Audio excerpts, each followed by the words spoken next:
कैसे हो आप सब। Welcome again to your channel. और फार्माकोलॉजी का लेक्चर स्टार्ट हो चुका है बच्चों, आप सब देखे होंगे।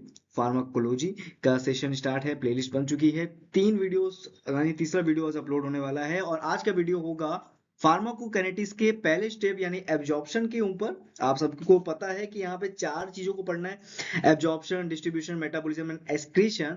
और आज हम लोग पहले ओवरऑल पढ़ेंगे कि इन चारों स्टेप यानी जैसे सिंपल सी बात है, अगर मैं मूवमेंट की बात करूं और मूवमेंट को हम पूरा समझ लेना, एक बार में कॉन्सेप्ट क्लियर हो जाए, तो फिर हम लोग डिटेल पढ़ने में आसानी लगेगी। कुछ बातें करेंगे, कुछ डिटेल जानेंगे और स्टार्ट करते हैं प्रभु जी का नाम लेके। तो पहली चीज है, हम लोग एब्जॉर्प्शन, डिस्ट्रीब्यूशन, मेटाबॉलिज्म और एक्सक्रीशन, चारों चीजों को समझेंगे। और एक बेसिक एग्जांपल मैं यहाँ पे क्लियर कर रहा हूँ, ध्यान समझना। जो अभी हेरा फेरी वगैरह रील्स वगैरह देखते हो, यूट्यूब देखते हो ना, तो उसमें एक अभी नाम आ रहा है हेरा फेरी मूवी का। कंट्रोवर्सी चल रही है बहुत तगड़ी वाली। तो बाबू राव को जान रहे होगे आप, इनसे तो परिचित हो गए। हेरा फेरी मूवी जरूर देखा होगा, सबने देखा होगा। हंसना सबको पसंद है, जरूर देखा होगा ना। ठीक। तो मैं यहाँ पे बाबू राव को रख दे रहा हूँ, ये 25 लाख रुपए की उस पे नहीं है। इनकी जो कंट्रोवर्सी 25 लाख की चली वो नहीं है। हमें कोई पोस्ट देने वाले हैं और पोस्ट का नाम है पोस्टमैन। इनको एक लिफाफा वाला आदमी बनाने वाले हैं, यानी डाकिया डाक लाने वाला गाना गाएंगे और पूरा एडीएम ही समझेंगे। पोस्टमैन का मतलब यहाँ पे मैं क्लियर कर दे रहा हूँ बेटा। पोस्टमैन के मतलब है, मैं यहाँ पे मतलब रख रहा हूँ उससे ब्लड से। यानी जो पोस्टमैन है यानी जो बाबू जी हैं, ये बाबू राव जो है, ये है ब्लड। मैं यहाँ पे नाम भी लिख दे रहा हूँ बाबू राव, है ना। थोड़ा सा मजा आएगा पढ़ने में, समझने में। तो बाबूराव जो है हमारे पोस्टमैन हैं, यानी एक किरदार निभा रहे हैं, एक रोल निभा रहे हैं ब्लड का। अब बाबूराव या फिर पोस्टमैन कह लो, तो इनका काम होता है कि लिफाफा को रिसीव करना और फिर क्या छोड़ देना, जहां पे इनको पहुंचाना है, जिस घर में पहुंचाना है। इस लिफाफा का मतलब यहाँ पे मैं क्लियर कर दे रहा हूँ, ड्रग से मैं मतलब रख रहा हूँ बच्चा। यानी ये जो पोस्ट है ना, ये जो लेटर है, ये ड्रग है। समझ गए बात? आगे बढ़े। अब अभी से समझ में आ रहा होगा कि कहानी कितनी इंटरेस्टिंग होने वाली है ना। चलो, क्या होता है भैया पोस्टमैन का काम? आप सभी को पता है सर जी, पोस्टमैन का काम होता है कि ये साइकिल और बाइक से आते हैं। बाइक से तो नहीं, मैंने देखा है, साइकिल वगैरह से तो आते हैं। और साइकिल से आकर आकर ये पहुंच जाते हैं सर जी, वो लिफाफा जो रखे हैं ना, वो घर पे पहुंचा देते हैं। ये हमारा घर प्यारा सा स्वीट होम। यार अब बचपन से ऐसे ही घर बनाते आए हैं हम लोग, तो हम लोग को यही घर याद है, सीनरी वाला घर। ठीक है, अब इस घर में पहुंचा देते हैं। तो अगर मैंने बाबूराव को कहा पोस्टमैन या फिर इसको कहा ब्लड, तो इसका भी नाम कुछ होना चाहिए और यहाँ पे भी कोई व्यक्ति होना चाहिए जो लिफाफा को रिसीव करेगा। बोलो भाई, लिफाफा को रिसीव करेगा यानी ये ड्रग उस घर में जाके बाइंड हो जाएगी। मेरी कॉन्सेप्ट को समझना ध्यान से। तो इसमें जो इस घर में है, एक इंसान है जिनका नाम आप सब जानते हो। इनको रख देता हूं मैं, नाम रख दे रहा हूं इनका श्याम। देखते हो ना, बाबूराव, बाबूराव और श्याम है ना, उसमें किरदार जो रोल्स निभाते हैं श्याम। तो ये श्याम है। अब ये श्याम जिस घर में रहते हैं, इसी घर में पहुंचाना है हमारे बाबूराव को लिफाफा। और इस घर का नाम है टारगेट ऑर्गन। अभी इसको हम टारगेट रिसेप्टर भी कहते हैं और टारगेट कंपार्टमेंट मॉडल भी कहते हैं। हम लोग धीरे धीरे एडवांस पे जाएंगे, लेकिन मैंने आपको एक एक थोड़ा सा पिंच कर दिया है कि क्या बोलते हैं। चलो ठीक है, अब आगे बढ़ते हैं। इस रास्ते पे जब ये जा रहे थे साइकिल से, अपना साइकिल चलाते हुए, तो इन्होंने देखा कि यार बहुत सारे घर हैं। एक घर यहाँ पे भी है, एक घर थोड़ा सा आगे में भी है ऐसे वाला, और एक घर थोड़ा सा लगभग ऐसा ही दिख रहा है यार, एकदम सेम घर दिख रहा है, ऐसा ही देखो, एकदम सेम दिख रहा है ना। यानी अगर नाम दे दूं ए बी सी और इसको नाम दे दूं डी, तो आप देख रहे हो कि सी और डी लगभग बराबर दिख रहे हैं। अब बाबू राव को हो गया कंफ्यूजन, क्योंकि सी वाले में बैठा है कौन है, आपको पता है कौन बैठा है? ये हमारे राजू। राजू थे ना उसमें, राजू। तो पूरी हेरा फेरी से कैसे एडी में समझ में आएगी देखना। अब बाबूराव ने क्या किया, तो घर पहुंचाना था यहाँ पे, लेकिन गलती क्या हो गई कि यहाँ भी पहुंचा सकते थे। कंफ्यूजन हो सकता है ना, हो सकता है। लेकिन अगर ये बताओ, अगर ये ड्रग यहाँ पहुंचने वाली थी, तो इसको कुछ ऐसा बनाया गया होगा कि यहाँ पे आके बाइंड करे और हमें एक्शन दे। और अगर ड्रग यहाँ पे बाइंड करके एक्शन दे दी, तो इसको हम लोग डायनेमिक्स में पढ़ेंगे। किसमें पढ़ेंगे भैया मेरे? डायनेमिक्स में पढ़ेंगे। आपने देखा ना, दो ब्रांच था, काइनेटिक्स और डायनेमिक्स, को डायनेमिक्स में पढ़ेंगे। और एक्शन को पढ़ना, जो अनवांटेड एक्शन है, क्योंकि मुझे दवा यहां पहुंचानी है श्याम के पास, तो वांटेड एक्शन, इसको हम कहेंगे थेराप्यूटिक एक्शन या थेराप्यूटिक इफेक्ट भी कह सकता हूं मैं। कितना आसान है, थेराप्यूटिक इफेक्ट। लेकिन अगर मान लो वो राजू के पास रुक गई वो दवा, बाबूराव ने लिफाफा राजू के यहाँ डिलीवर कर दिया, अब मुझे यहां तो नहीं चाहिए था। तो यहाँ पे कुछ दवाएं क्या करने लगेंगी, अनवांटेड इफेक्ट दिखाने लगेंगी। इसी को हम आगे जाके एडवर्स इफेक्ट, साइड इफेक्ट के नाम से भी जानने वाले हैं। अच्छा, दवा यहाँ पे भी कर सकती है, थोड़ा कॉन्सेप्ट है, ध्यान समझना, यहाँ पे भी वो एडवर्स इफेक्ट ला सकती है अगर लंबे तरह से यूज किया जाए, लेकिन यहाँ पे तो जरूर लाएगी for a short period of time. अब हुआ क्या, दवा को आपने मोटा मोटी समझ लिया कि सर दवा को यहां तक पहुंचाना है। अब ध्यान से एडीएमए की भाषा में इसको समझो और कवर करो। बाबूराव ने जब दवा को लिया था ना, तो इसको हम एब्जॉर्प्शन कहते हैं। यानी जब दवा ब्लड में आई तो उसको एब्जॉर्प्शन कहे। बोलो क्लियर है बात मेरी? ठीक। उसके बाद दवा मूवमेंट की ब्लड के साथ, यानी बाबूराव जी के साथ लिफाफा मूवमेंट करते पहुंचा हमारे श्याम जी के पास। इसको कहते हैं डिस्ट्रीब्यूशन। समझ गए? सफर सुहाना हो जाता है। ठीक है, डिस्ट्रीब्यूशन। बात आती है अब थोड़ा सा मेटाबॉलिज्म एक्सक्रीशन कहाँ है, कि ध्यान से समझना, ये बड़ा मजेदार है। अब ये जो श्याम है, इन्होंने क्या किया, ये लिफाफा आया इनके पास, तो इन्होंने अपनी आंखों से इसको थोड़ा सा देखा। जब इनको आंखों से देखा तो इनको पता चला क्या लिफाफा में लिखा हुआ है, क्या लिखा हुआ है, मुझसे शाम को 5:30 बजे पार्क में मिलना, उससे पहले मिलोगे बाद में मिलोगे पापा आ जाएंगे मेरे। तो क्या मतलब हुआ कि जैसे इन्होंने जब पढ़ा ना 5 साढ़े 5 बजे मिलना, यानी यहाँ पे इफेक्ट आ गया, यहाँ पे मतलब आ गया दवा क्यों आई थी हमारे पास। समझ रहे हो मेरी बात? इफेक्ट आ गया। अब श्याम जी क्या करेंगे, अब श्याम जी को ये करना है कि भैया अगर मैंने लिफाफा, अगर मेरा ये लिफाफा जो है ना, ये प्यारा सा लिफाफा जो दिल वाला लिफाफा है, वो अगर मेरी माता पाप या पिताजी देख लिए तो मुझे भी फाड़ देंगे और लिफाफा भी फाड़ देंगे। राइट? तो अब वहां पे क्या होगा, वहां पे कंडीशन ये आएगी कि श्याम कहेंगे रहने दो, इससे पहले मम्मी पापा देखें मैं ही इसको फाड़ देता हूँ। लो श्याम जी ने इनको फाड़, जैसे ही फाड़ा तो क्या स्ट्रक्चर लिफाफा का कुछ चेंज हो जाएगा? बोलो बच्चा, टुकड़ों में बट जाएगा। हाँ, लिफाफा को क्या मैंने ड्रग बोला था? हाँ बोला था। इसका मतलब क्या ड्रग का स्ट्रक्चर चेंज हो जाएगा? हाँ। क्या ड्रग का एक केमिकल है, केमिकल स्ट्रक्चर चेंज हो जाएगा? हाँ। इसी प्रोसेस को कहते हैं मेटाबॉलिज्म। कितना आसान। और मेटाबॉलिज्म का दूसरा नाम है बायो ट्रांसफॉर्मेशन। बायो मतलब हमारे बायो यानी बॉडी की वजह से हो रहा है, ट्रांसफॉर्मेशन यानी बदल रहा है कुछ, केमिकल चेंज हो रहा है, केमिकल स्ट्रक्चर चेंज। अब लिफाफा जब फाड़ दिए और फेंक दिए घर के डस्टबिन में, तो मम्मी क्या करती हैं, डस्टबिन के उन कागज को बड़ा प्यार से पिरो के जोड़ देती हैं और पता चल जाता है उनको संदेश में लिखा क्या है। हो सकता है ना? तो आप दिमाग क्या करोगे, श्याम जी दिमाग लगाते हैं, श्याम जो है ना बहुत दिमाग लगाते हैं। मैं लड़का पो पो पो करते हैं और इसको, ये लिफाफा फाड़ कर डस्टबिन में डाल देते हैं, लेकिन ये डस्टबिन होता है घर के बाहर। अगर मैं एज्यूम करूं कि ये घर हमारी बॉडी है और डस्टबिन घर के बाहर की जगह है, तो इसका मतलब हुआ कि दवा को जब स्ट्रक्चर चेंज कर दिया गया, लिफाफा को जब फाड़ दिया गया या कहूँ स्ट्रक्चर चेंज हुआ दवा का, तो उसको बाहर निकाल दिया गया बॉडी से।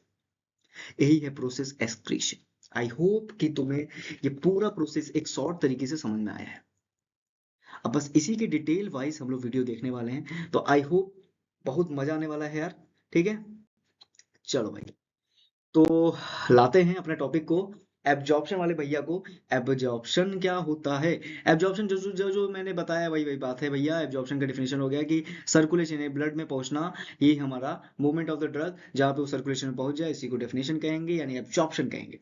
बात करते हैं, सिर्फ लिपिड सॉल्युबल दवाएं पहुंच सकती हैं, इसकी बात करूंगा मैं कैसे, और आयनाइज्ड दवाएं पहुंच सकती हैं। अगर हम पीएच की बात करें, अगर हम पीएच की बात करें, तो अगर एसिडिक पीएच है तो एसिडिक मीडियम में ही, एसिडिक दवा है तो एसिडिक मीडियम में ही घुलेगी, बेसिक है तो बेसिक मीडियम में घुलेगी। सारी चीज समझाऊंगा, वेट करो थोड़ा सा बस।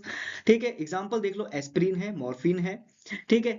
अब पीएच और पीके अगर बराबर है तो दवा 50% आयोनाइज्ड रहेगी और 50% अनआयोनाइज्ड। सिंपल भाषा में कहूं तो 50% टूट जाएगी, 50% नहीं टूटेगी। अदर फैक्टर्स की बात करूं तो इसको रेट ऑफ एब्जॉर्प्शन यानी एब्जॉर्प्शन की जो रेट है ना, उसको मेजर करने के लिए टी मैक्स का जरूरत पड़ता है। क्या है ये टी मैक्स, आगे देखेंगे हम लोग। पी ग्लाइकोप्रोटीन, ये नाम आप जरूर याद रखना, ये हमारे एपिथेलियल सेल्स में पाए जाने वाला एक एक्सप्रेशन है, जीआईटी के ऊपर पाया जाता है। और ये बहुत पूछा जाएगा कि एपिथेलियल सेल्स पे कौन सा प्रोटीन है, तो आप याद रखोगे पी ग्लाइकोप्रोटीन। सो चले भाई, थोड़ा सा देख लेते हैं इसमें क्या क्या चीज समझनी है। आज समझना है हमें कुछ टर्म्स को, जैसे नाम आया था आयोनाइज्ड, नाम आया था अनआयोनाइज्ड, तो उन सारे टर्म्स को समझ लेते हैं, फिर एब्जॉर्प्शन देखिए हमारे लिए बच्चों का खेल हो जाएगा। बहुत सारी चीज समझाऊंगा, एकदम बने रहना मेरे साथ। सबसे पहले मैं बात करता हूँ एब्जॉर्प्शन की पूरी डिफिनेशन की। ये है हमारा सेल, हमारी बॉडी सेल से बनी है। अगर सेल को थोड़ा सा बड़ा करके देखते हो तो तुम सेल को ऐसे नापते हो, ऐसे दिखता है ऐसे। इसका मतलब है सेल के पास लिपिड की नेचर्स होती हैं और ये लिपिड की जो नेचर है वो बाई लेयर होती है, यानी लिपिड की दो लेयर्स होती हैं और जो हमारा सेल का नेचर बना वो लिपिड का नेचर बना। अब अगर सेल हमारा लिपिड है तो हमें दवा देनी है, ड्रग देना है, तो ड्रग भी हमारी लिपिड ही होनी चाहिए, ये मस्ट इंपॉर्टेंट है यार, ड्रग भी लिपिड होनी चाहिए। क्यों? क्योंकि जैसे होगी वैसा घुसेगा। ठीक है, इसका मतलब सीधी सी बात है कि अगर मुझे एटीट्यूड ईगो हटाना पड़ेगा तभी मैं लोगों से मिलजुल पाऊंगा। यानी मैं किसी के लिए अपनी वैल्यू कराना हो तो मैंने उसको उसकी बात मानना पड़ेगा, फिर अपनी बात कह सकते हो। सुना होगा बहुत बड़ा एकदम डायलॉग टाइप का ये वाली बात। ठीक है, सो मैं बात करता हूँ। तो ड्रग को भी लिपिड नेचर का होना होगा क्योंकि सेल भी लिपिड नेचर का है। और यहाँ पे जो रूल लगेगा, इस रूल का नाम है लाइक डिजॉल्व लाइक। ये जरूर पूछा जाता है कौन सा रूल लगता है, कौन सा फिनोमिना लगता है। याद रखना, लाइक डिजॉल्व लाइक, जिसका सिंपल सा मतलब होता है जैसा का तैसा। अगर लाइक डिजॉल्व लाइक का मतलब हो समझना है भाई, जैसे का तैसा। लिपिड है तो लिपिड में ही घुलेगा। इसीलिए दवा को लिपिड नेचर रखना पड़ता है, और जैसे ही दवा लिपिड नेचर की होती है वो आराम से सेल को क्रॉस करते हुए कहाँ पहुंच जाती है बच्चा? अभी मैंने बताया था, पोस्टमैन के पास यानी ब्लड के पास। इसी को कहते हैं ट्रिप्स। यही आ रहा था बार बार। अब आते हैं कुछ टर्म जान लेते हैं। तो टर्म्स बारी बारी से समझ लेते हैं। सबसे पहले टर्म समझना है आयोनाइजेशन क्या होता है, यानी आयोनाइज ड्रग क्या होती है। नॉन आयोनाइज यानी इसको अनआयोनाइज भी कहा जाता है, वो क्या होता है। वैसे अनआयोनाइज कहना ज्यादा प्रेफरेबल है, उसी को कहा करो।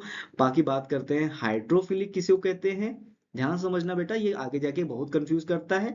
हाइड्रोफोबिक किसको कहते हैं? अरे भैया इतना ज्यादा पढ़ना होगा। हाँ थोड़ा सा तो पढ़ना पड़ेगा।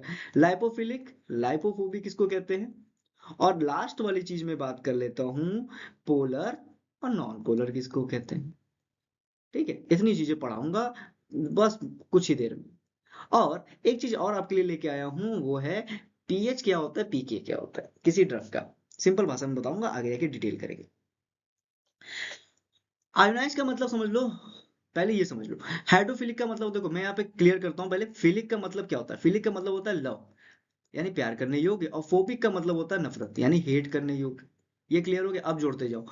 हाइड्रो मतलब होता है पानी, और पानी को पसंद करना यानी हाइड्रोफिलिक। हाइड्रोफोबिक मतलब नफरत करने वाला, फोबिक मतलब नफरत करना, हाइड्रो मतलब पानी। तो पानी को नफरत करने वाला हाइड्रोफोबिक हो गया, जो पानी में ना घुले उसको हम कहते हैं हाइड्रोफोबिक। लिपोफिलिक यानी जो लिपिड में घुल जाता है इसको लिपोफिलिक कहते हैं। लिपोफोबिक जो लिपिड में नहीं घुल पाते हैं उसको लिपोफोबिक कहते हैं। पोलर पोलर का मतलब, पोलर एक जस्ट एक अपोजिट एक सिमिलर वर्ड है जिसका मतलब हाइड्रोफिलिक ही होता है। और नॉन पोलर का मतलब होता है नॉन हाइड्रोफिलिक यानी हाइड्रोफोबिक। क्लियर होगी मेरी बात? अब जरा ध्यान से देखो, तो क्या तुमको ऐसा लग रहा है कि हाइड्रोफिलिक का मतलब हो गया लिपोफोबिक होना? जो पानी पसंद करेगा वो लिपिड से डरेगा। उसी तरह से जो लिपिड पसंद करेगा उसका मतलब है वो पानी से डरेगा। एक गर्लफ्रेंड छोड़ेगी दूसरा कोई साथ दे देगा, है ना, ऐसा कुछ हो जाएगा। ठीक। आयोनाइज का मतलब भी यही है बेटा, आयोनाइज कुछ अलग से नहीं है, आयोनाइज का मतलब भी यही है, हाइड्रोफिलिक। ठीक। और नॉन आयनाइज का मतलब है हाइड्रोफोबिक। अब तुम अदर अदर नाम जानते हो, तो आयनाइज का नाम जल्दी बताओ क्या क्या हो सकता है। आयनाइज को हम पोलर भी कह सकते हैं, आयनाइज को हम लोग हाइड्रोफिलिक भी कह सकते हैं, आयनाइज को हम लोग लिपोफोबिक भी कह सकते हैं। अब दूसरा नॉन आयनाइज का पूरा नाम तुमको क्लियर करना, जैसे मैंने क्लियर किया वैसे ही तुम प्रैक्टिस करना, क्लियर करना, और चैट बॉक्स में हो सके तो बताना। ठीक है, चलो नेक्स्ट चलते हैं, पीएच और पीके समझ लेते हैं। ये पीएच और पीके समझाने के लिए बहुत अच्छा एग्जांपल मैंने आपके सामने रखा है। एक गर्म पानी है और इसमें बर्फ डाला है। ठीक है, तो अब ध्यान समझना, पानी दो कंडीशन में होगा यहाँ पर। एक हो सकता है पानी बहुत ज्यादा गर्म हो, बहुत ज्यादा इंटेंस गर्म हो, हॉट हो। और एक हो सकता है पानी बहुत ज्यादा गर्म ना हो, यानी लूक वार्म हो, यानी गुनगुना टाइप में हो। ठीक है, अगर पानी बहुत ज्यादा गर्म है इसका मतलब मान लो कि पीएच यहाँ पे कम है, और अगर पानी बहुत गुनगुना है तो यहाँ पे पीएच यहाँ पे ज्यादा है। अब जल्दी से मुझे बताओ कि किस दशा में, जल्दी से बताओ तब तो मैं पसीना उसीना पूछ लूं। जल्दी से बताओ मुझे कि बर्फ, बर्फ का यहाँ पे मतलब रख रहा है पी के ए से, और पीएच का मतलब है पानी का गर्म होना और पानी का थोड़ा सा गर्म होना, हॉट होना, बहुत ज्यादा हॉट होना और थोड़ा सा हॉट होना। यानी अगर सिंपल भाषा में कहूं तो पीएच ये गर्मी है, और मैं पीके हूँ। पीके नहीं हूँ, पीके ए हूँ। तो पीएच का मतलब हो गया बेटा इन्वायरमेंट, और पीके ए का मतलब हो गया विक्टिम, पीड़ित। मैं पीड़ित हूँ यार गर्मी का। तो अब बताओ मुझे जल्दी से, किसमें पानी यानी कि सॉरी किसमें जो आइस क्यूब डली है ना पीके, जिसको हम आइस क्यूब को हम पीके मान रहे हैं, तो ये किसमें जल्दी गल जाएगा? तुम बताओ, खट से बताओ, खट से बताओ, किसमें गलेगा? जहां ज्यादा गर्म होगा। यानी अगर पीएच में लो करूं तो ड्रग तुरंत डिसोसिएट हो जाएगी, तुरंत उड़ जाएगी। बहुत क्लियर है, बहुत छोटी सी बात है ना? और यहाँ पे उल्टा वाला प्रोसेस हो जाएगा, एक समझ गया, दूसरा अपोजिट कर लोगे। तो पीके क्या होता है? पीके बेसिकली हमारा एक क्या नाम है, विक्टिम ही कह लो उसको, ठीक है? यानी पीएच पे डिपेंड करता है। पीएच ज्यादा हो जाएगा तो पीके क्या हो जाएगा, और अगर पीएच कम हो तो पीके का क्या होगा? समझ गए? एग्जांपल के तौर पे, अगर पीएच मैंने यहाँ पे ज्यादा कर दिया, वार्म कर दिया, तो जो हमारी बर्फ है वो धीरे धीरे गलेगी। और अगर मैंने पीएच को कम कर दिया तो पानी ज्यादा गर्म है, यानी जो पीके है यानी जो आइस क्यूब है वो जल्दी गल जाएगा। अब ये सब मैंने क्यों बताया? क्योंकि आगे की चीज आप लोग को बड़े आसानी से समझ में आने वाली है। और ये देखो आगे की क्या चीज है। ये है आपके फिगर जो रिपीटेड सारी चीजों का समराइज फॉर्म है। आप इस फिगर को एक बार वन शॉट देख सकते हो। नेक्स्ट बात करते हैं सबसे इंपॉर्टेंट चीज, फैक्टर। बड़ा आसान है फैक्टर समझना। देखो सबसे पहली बात करते हैं फार्मास्यूटिकल फैक्टर में डिसइंटीग्रेशन फैक्टर की। डिसइंटीग्रेशन क्या मतलब बोल रहा है? देखो डिसइंटीग्रेशन का मतलब होता है टूटना। मेरा दिल के टुकड़े टुकड़े कर लिए, उसी को डिसइंटीग्रेशन समझ लो। तो क्या हुआ समझ लो, फॉर एग्जांपल समझो कि मैंने चीनी का एक या फिर गुड़ का थोड़ा सा एक टुकड़ा डाला किसी शरबत या किसी चीज में बनाने के लिए। और गुड़ जो या चीनी या जो भी कह लो आप, उसके कुछ ही पार्ट्स टूट पाए और कुछ ही पार्ट डिसॉल्व हो पाए, तो टेस्ट कम आएगा। लेकिन अगर मैं डिसइंटीग्रेशन बढ़ा दूं, अगर डिसइंटीग्रेशन मैं बढ़ा दूं तो क्या होगा? एब्जॉर्प्शन ज्यादा हो जाएगा। तो बस वही बोल रहा है कि अगर डिसइंटीग्रेशन धीरे है, यानी वो धीरे धीरे टूट रहा है, यानी गुड़ अगर धीरे धीरे टूट रहा है तो एब्जॉर्प्शन क्या हो जाएगा? कम हो जाएगा। यानी टेस्ट क्या हो जाएगा? कम आएगा। टेस्ट मीठा वाला कम आएगा। बस वही बात बोल रहा है। अगर टूटने की स्पीड को कर दो स्लो तो एब्जॉर्प्शन हो जाएगा कम। खत्म बात। बोलो भाई, समझ है? डिसोल्यूशन टाइम बस वही चीज है, जो डिसइंटीग्रेशन वही डिसोल्यूशन है। गुड़ अगर टूट रहा था तो जिस स्पीड में टूटेगा उसी स्पीड में घुलेगा, है ना? तो अगर डिसोल्यूशन भी स्लो है तो भैया ये भी कम होगा। अब बात करते हैं पार्टिकल साइज की। तो पार्टिकल साइज जितने छोटे होंगे ना, समझना ध्यान से। अगर मैं एक चौक लूं और चौक को अगर छोटा सा ग्राइंड कर दूं कस के और इसके छोटे छोटे पार्टिकल्स में कर दूं, अब इसमें पानी डालूंगा और यहाँ पे अगर पानी डाल रहा हूँ, चौक को एकदम खड़े खड़े रखा हूँ, वहां पानी डाल रहा हूँ, तो यहाँ पे चौक जल्दी गीला नहीं होगा। लेकिन जैसे ही चौक को मैंने पीस दिया तो क्या हुआ, इसका सरफेस एरिया बढ़ा, और सरफेस एरिया बढ़ने से इसका एब्जॉर्प्शन, जब इसमें पानी डाला गया तो पानी का एब्जॉर्प्शन क्या हो गया? ज्यादा हो गया। वही बात यहाँ कह रहा है कि अगर पार्टिकल साइज को स्मॉल कर दोगे तो एब्जॉर्प्शन बढ़ जाएगा। सीधी सी बात है। लिपिड सॉल्युबिलिटी की बात करूं तो आपने पढ़ा है अभी कि जितना लिपिड होगा, जितना सेल लिपिड नेचर का होता है, तो लिपिड नेचर जितना अच्छा है उतना अच्छा दवा इंटरेक्ट कर सकती है, यानी एब्जॉर्प्शन रेट दिखा सकती है। तो वही बात है, इंक्रीज हो जाएगी। पीएच आयनाइजेशन को भी पढ़ा है हम लोग ने कि क्या हुआ, अगर पीएच आयनाइजेशन की बात करें तो यानी दवा का टूटना हो गया, तो वही बात फिर से बात आ जाती है, यहाँ पे भी इंक्रीज होगा। एरिया, सरफेस एरिया की बात कर रहा है, वही बात जो पावर फॉर्मुलेशन में हम लोग ने देखा, इंक्रीज ही होगा। जीआई मोटिलिटी में थोड़ा सा वेरी कर सकता है, ठीक है, लेकिन थोड़ा सा यहाँ ध्यान देना, वेरी फास्ट मोटिलिटी तो घट जाएगा, और अगर बहुत ज्यादा है तो बढ़ जाएगा। ऑप्टिमल मोटिलिटी है तो बढ़ जाएगा। ये मोटिलिटी का मतलब है भैया कि हमारे खाने का जो पाचन गति है उसके ऊपर, ठीक है। प्रेजेंस ऑफ फूड यहाँ पे वेरी कर सकता है, घट भी सकता है, बढ़ भी सकता है, ड्रग के उस नेचर पे डिपेंड भी कर जाता है। फर्स्ट पास मेटाबॉलिज्म में घटता ही है। कैसे घटता है? आप बहुत सिंपल सा जानते हो कि फर्स्ट पास मेटाबॉलिज्म क्या होता है, लीवर, है ना? लीवर ही फर्स्ट पास मेटाबॉलिज्म कराता है। अगर अगर अगर भैया दवा यहाँ से बहुत ज्यादा पच गई, मान लो 100 mg की दवा तुमने खाई, कितनी खाई? 100 mg की। पसीना बहुत चू रहा है ना, इस वजह से पेन चल नहीं पा रही है। 100 mg की दवा खाई, और 100 mg की दवा खाने के बाद लीवर ने कहा कि चलो इस बार इस दवा को तो बैंड बजा देते हैं, 80 mg इसकी खत्म कर देते हैं ब्रेक डाउन करके। तो बचा कितना? 20 mg। तो एब्जॉर्प्शन रेट 20 mg मतलब ब्लड में कितना आएगा? 20 mg आएगा। एक्शन कम आया कि नहीं आया? तो जिन दवाओं का फर्स्ट पास मेटाबॉलिज्म हाई होता है उनका ब्लड में जो अमाउंट है दवा का वो कम हो जाएगा, और एक्शन भी कम आएगा। बहुत सिंपल सी बात है। आई होप समझ में आ गया। एक लास्ट चीज पढ़ लेते हैं आज के वीडियो में, इस चीज को, बायोबिलिटी एक टर्म है जो एब्जॉर्प्शन से रिलेटेड होता है, इसको भी समझ लेते हैं। बायोबिलिटी को अगर सिंपल भाषा में कहूं तो the reach the amount of the drug जो हमारे ब्लड में पहुंचे। मैंने यहाँ पे डेफिनेशन लिखा है, आप देख सकते हो।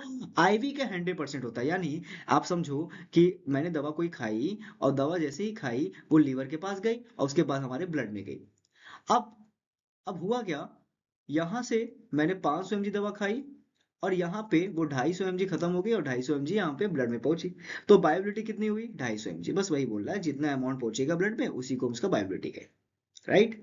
चलो अब देखो, इसको डिफाइन करते हैं एयूसी कर्व से। इसका मतलब होता है एरिया अंडर कर्व। जितना ये कर्व देख रहे हो, जितना ये कर्व एक्सटेंड कर रहा है, जितना एक्सटेंड कर रहा है, एक्सटेंड मतलब जितना इसका पैराबोला बड़ा होता जा रहा है उतना एब्जॉर्प्शन रेट इंक्रीज होता जा रहा है। बात सीधी सी है। अब यहाँ पे एक फॉर्मूला आता है जो आपसे पूछा जाता है, बायोबिलिटी को एफ से डिनोट करते हैं बच्चा लोग, और इसका फॉर्मूला होता है AUC area under curve oral, area under curve IV multiply 100। एक बात और याद रखनी है कि अगर 100% बायोबिलिटी है तो वो सिर्फ और सिर्फ इंजेक्शन की होगी। ठीक है, सिर्फ और सिर्फ इंजेक्शन, और उसमें भी खास आईवी। ये याद रखना, ये पॉइंट याद रखना, ठीक है। तो इसमें दो चीजें आती हैं, एक आता है सी मैक्स जिसका मतलब होता है कि दवा की कितनी कंसेंट्रेशन पहुंची है हमारे ब्लड में, और दूसरा बात आता है टी मैक्स, यानी कितना समय ले लिया गया है उस दवा को वहां तक पहुंचने में, यानी टाइम से यहाँ पे मतलब रखा जा रहा है। देख लो टाइम से, ठीक है, टी लग गया टाइम, सी लग गया कंसेंट्रेशन। बहुत सिंपल है यार। अब यहाँ से एक इक्वेशन के मुताबिक तो समझ लो कि अगर एयूसी जो है किसी ओरल दवा का 50 है और उसी का आईवी जो है 100 है, तो हमने यहाँ पे फॉर्मूला रखना है, डिवाइड कर देना है, जस्ट डिवाइड करना है, मल्टीप्लाई विद 100 करना है, और हमें पता चल जाएगा कि कितनी दवा यहाँ पे एब्जॉर्ब होगी हमारे मेन ब्लड स्ट्रीम में, यानी आपका 50% is the right answer. Okay. So यहाँ तक के लिए हम लोगों ने एब्जॉर्प्शन को खत्म कर दिया। आई थिंक अभी के लिए बहुत है, और ये थोड़ी सी वीडियो लंबी होगी क्योंकि मैंने यहाँ पे पूरा बताने की कोशिश की है, एक शॉर्ट इंट्रो देने की। बाकी डिस्ट्रीब्यूशन मेटाबॉलिज्म और सरल है, बड़ा मजा आएगा। तो 3 ही 4 और पढ़ना है और ये चैप्टर खत्म होता है। ठीक है, मिलते हैं नेक्स्ट वीडियो में। धन्यवाद।